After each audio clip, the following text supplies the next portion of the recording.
The most excellent Jeremy Piven, trying to keep it all together as Ari Gold, the tantrum-throwing Hollywood agent. Entourage, the movie, is in cinemas now. The TV show achieved cult status amongst Gen Y-ers, but will the movie attract the same kind of fans? This could get ugly. Trust me, it's all good. Oh my God. Doctor says she's gonna pop any second. What's wrong? We got a sex tape. Oh, God. I'm getting married. Oh, God. We need more money. Bye. Oh, God. You've got to half like the trailer. This week's reviewer says, actually, let's find out. Steve Newell is the editor of Flick's movie website. He's seen the film, of course, and joins me now. Steve, morning to you. Good morning. It did have a sort of a cult status. It was a high-end HBO show. Does it work, though, on the big screen? Well, it's an interesting question, really, because TV shows always have a problem making the jump to the big screen. And Entourage, the show, actually kind of outstayed its welcome on television as well. As you say, cult status. I think everyone that was sort of into movies and the world of entertainment watched it when it came out in 2004. I made it about 2/3 of the way through the series before just starting to hate watch it and watching it to completion just to see what happened. The series sort of ran out of an idea, didn't it? Basically, it offers such a cartoonish view of Hollywood, and that's, I mean, that's fun for a while, right? It sort of centres around a movie star from Queens and his entourage, like 3 childhood friends that he grew up with, that he takes to Hollywood with him, you know, like as many big actors do, to kind of surround themselves with familiar faces. But he keeps getting into scrapes, and his career kept going up and down.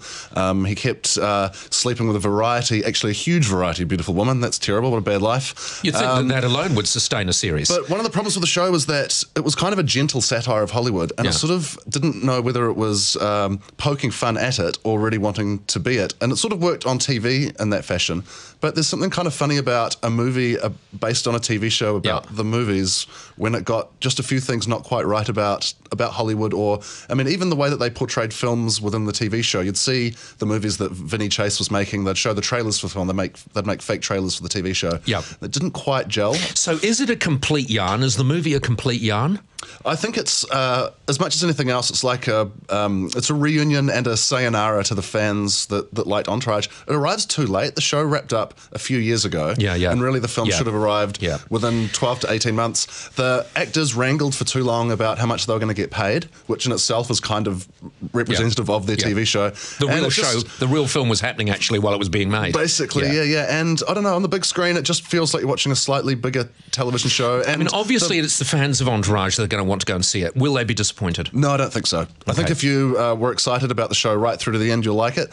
But really, with Jurassic World in theatres this week, no one's really going to be talking about Entourage in another week or two. Have you seen Jurassic World? We talked about it yesterday. Yes, I saw that this week. Do you love it? I didn't love it, but I really enjoyed it. It's definitely the best Jurassic sequel. It's a must-watch, isn't it? I think is a so, must-watch. Yeah, it's you know, there's it's harsh to compare it to Jurassic Park because that film's got such a magical combination of elements, but it's a really strong blockbuster sequel. No one was expecting it. No one was. I mean, do you remember in Jurassic Park, you know, sitting there in the movies and that steel container just vibrating at the beginning, and no one knew where that movie was going, did they? Absolutely. It was just fantastic. And it's so hard for them to recapture that. There's a sense of wonder in Jurassic Park of seeing dinosaurs that looked real.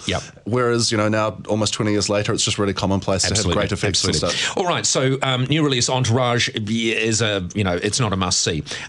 What is your pick of all movies from all time for this weekend? Of all movies from all time for this weekend, I went for an arguable B classic, which was Predator 2, the sequel to the Arnold Schwarzenegger 1987 action film.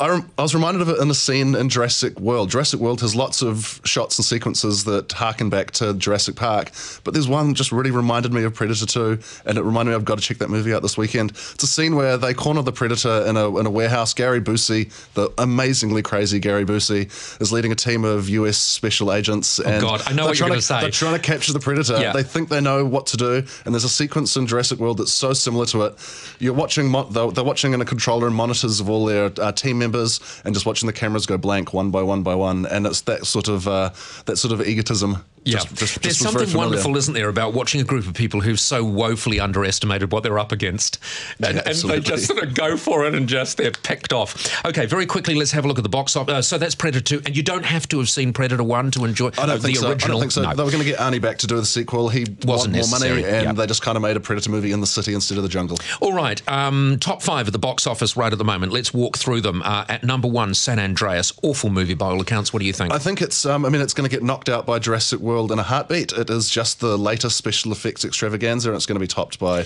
the new one coming out. Okay, Spy is a decent comedy at number 2. Yeah, Spy's funnier than I expected, and it gave Melissa McCarthy a little bit more to do than just be fatty fall down comedy, which was really good to see. And it's got really strong word of mouth, so it's sticking around in the charts a bit longer than I think anyone really expected. Brilliant, Steve. Thank you so much for joining us. And then obviously Mad Max, Tomorrowland, and Aloha. Mad Max, go see Mad Max again. Yeah, I know you love it. Maybe I need to give it I might go another see go. the third time. Okay, all right. All right. Tomorrowland I haven't seen, but apparently people are a bit iffy on it, and Aloha is apparently right.